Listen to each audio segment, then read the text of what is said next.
ایک صاحب کہتے ہیں کہ میں نے ایک باندی کو خرید کر لایا، دیکھنے میں وہ کمزور سی تھی، بیمار لگتی تھی۔ سارا دن اس نے گھر کے کام کیے اور عشاء کے بعد مجھ سے پوچھنے لگی کہ اور کوئی کام میرے ذمہ ہے؟ تو میں نے کہا نہیں، جاؤ آرام کر لو۔ اس نے وضو کیا، مصلی پر آ گئی اور مصلی پر آ کر اس نے نفلیں پڑھنا شروع کر دی۔ کہنے لگے کہ میں سو گیا۔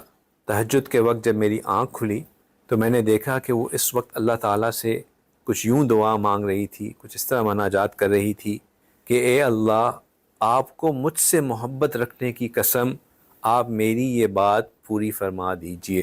آپ کو مجھ سے محبت رکھنے کی قسم کہ آپ میری یہ بات پوری فرما دیجئے۔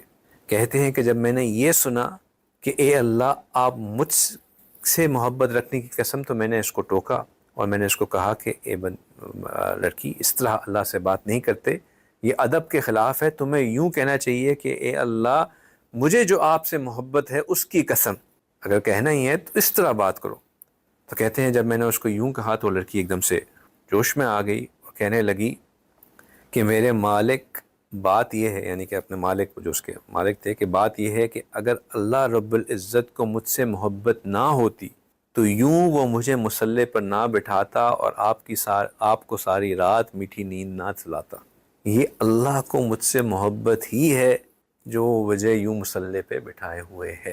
تو پھر جب بندے کو مصلی پہ بیٹھنا نصیب ہوتا ہے رات کے آخری پہر میں، تو اس کو وہ محبت جو اللہ اس سے کرتے ہیں اس کی مٹھاس بھی محسوس ہوتی ہے، وہ اس مٹھاس سے محروم نہیں رہتا۔